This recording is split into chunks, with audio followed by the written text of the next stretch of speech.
महाराष्ट्र प्रदेश उपाध्यक्ष प्राध्यापक वर्षा भोसले व नवी मुंबई भाजपा महिला मोर्चा जिल्हाध्यक्ष माधुरी सुतार यांनी आज नवी मुंबई पोलीस आयुक्त मिलिंद भारंबे व एनआरआयचे वरिष्ठ पोलीस निरीक्षक सतीश सावंत यांची भेट घेऊन त्यांना निवेदन दिले आहे। यावेळी महिला मोर्चा महामंत्री जयश्री दंडवते, महिला मोर्चा उपाध्यक्ष मनीषा वाघ, कल्पना शिंदे, सीमा घाग, शरयू पड्याळ, वर्षा पवार, नीलम मांडवी, ममता सरदेसाई उपस्थित होते। अक्षता म्हात्रेचे माहेर कोपरखिंड येथे अगसकर कुटुंबियांचे येथे भेट घेऊन त्यांच्या माहेरवासीन परिवारास सांत्वन दिले।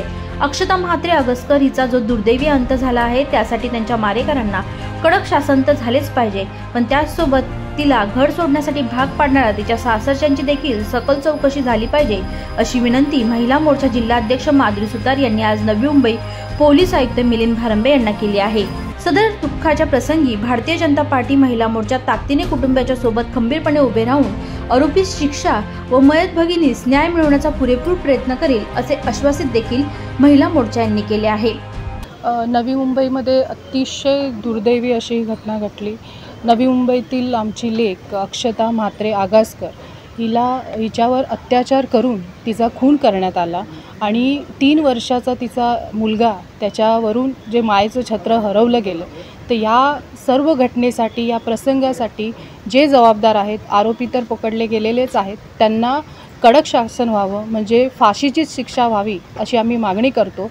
परंतु ही घटना घडण्यासाठी जे काही परिस्थिती निर्माण झाली, म्हणजे तिच्या सासरच्याकडून जे काही तिच्यावर गेले 4 ते 5 वर्ष सातत्याने तिचा शारीरिक मानसिक छळ हा केला जात होता, त्यामुळे ती आमची भगिनी ही त्रस्त होती आणि वारंवार तिचे माहेरकरही त्यासाठी तिला मदत करत होते।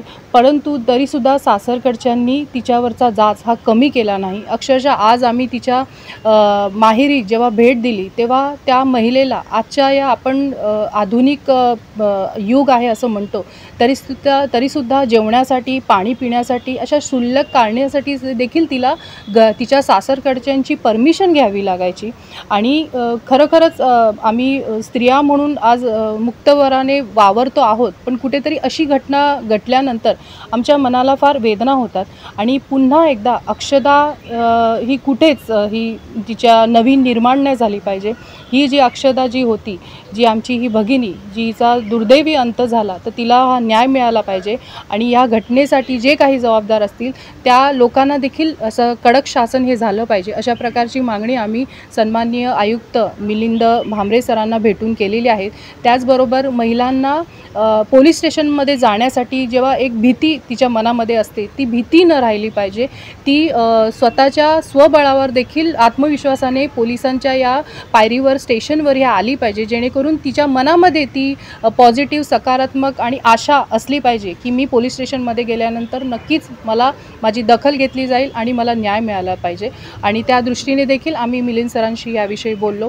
जी काही दक्षता कमिटी आहे त्याबाबत देखील आमच्या सन्माननीय प्रदेश अध्यक्ष वर्षाताई भोसले यांच्या मार्गदर्शनाखाली दक्षता कमिटी ही अजून चांगल्या पद्धतीने कार्यान्वित व्हावी, जेणेकरून नवी मुंबईतील आमच्या या भगिनी यांच्यासाठी एक हक्काचं ठिकाण हे निर्माण होईल। आणि जे अक्षताच्या बाबतीत झालं त्याच्यासाठी आम्ही नवी मुंबई महिला मोर्चाच्या वतीने निषेध व्यक्त करतो आणि तिच्या आत्म्याला जे कोणी तिच्या या प्रसंगासाठी जबाबदार आहेत त्यांना कडक शासन व्हावे आणि तिच्या आत्म्याला शांती मिळावी अशी प्रार्थना करतो। नवी मुंबईमध्ये अक्षता म्हात्रे हिला आपला जीव गमवावा लागला, तिची हत्या करण्यात आली निर्घृणपणे।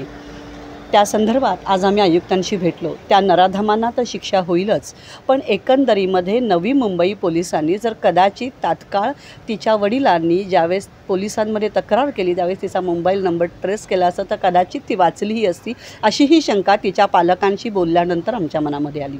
आणि त्या अनुषंगाने आज आम्ही आयुक्तांची भेट घेतली। आयुक्तांना आम्ही निवेदन दिलं। त्या निवेदनामध्ये आम्ही विशेषतः मागणी केलेली आहे की अक्षताला न्याय मिळाल्यासाठी जेवढे ते नराधम त्यांना शिक्षा झाली पाहिजे, ते जबाबदार आहेत तिच्या हत्येसाठी। त्याचप्रमाणे तिला घराबाहेर पडण्यासाठी, तिची मानसिक अवस्था बिघडवण्यासाठी, तिला मानसिकरित्या टॉर्चर करण्यासाठी जी परिस्थिती जबाबदार आहे आणि ती परिस्थिती निर्माण करणारे तिच्या घरची मंडळी, तिच्या सासरची मंडळीसुद्धा तितकीच जबाबदार आहेत। त्यांचीसुद्धा चौकशी व्हावी, सखोल चौकशी होऊन त्यांच्यावरतीसुद्धा योग्य कारवाई व्हावी। याबरोबरीतच नवी मुंबईतल्या पालकांना हेही सांगणं आहे, नवी मुंबईच नाही संपूर्ण देशातल्या, आपल्या मुलीला जर सासरी त्रास असेल तर तिच्याशी मनमोकळेपणाने बोला. तिला पोलीस स्टेशनमध्ये तिची तक्रार झाली पाहिजे. तिच्यामागे खंबीरपणे उभ्या राहा. याबरोबरीतच निवेदनामध्ये आम्ही असं म्हटलं आहे की प्रार्थनास्थळं असतील, जिथे कमी वर्दळीची जागा असेल अशा ठिकाणी बागा, या ठिकाणी सुरक्षा रक्षकांची सुद्धा नियुक्ती केली पाहिजे आणि या सुरक्षा रक्षकांची सुद्धा पूर्व चाचणी असली पाहिजे. त्यांचा सगळा डेटा पोलीस स्टेशनला असला पाहिजे, जेणेकरून महिलांचा बाहेरचा प्रवाससुद्धा सुखाचा होईल आणि त्या सुरक्षित राहतील.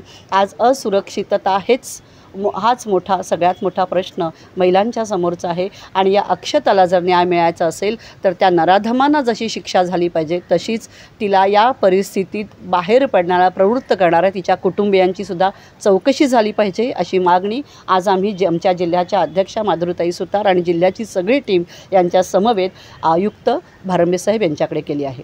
व्हिडिओ जर्नलिस्ट वसीम काझीसह प्रिया उजव्यांचा रिपोर्ट, नवी मुंबई.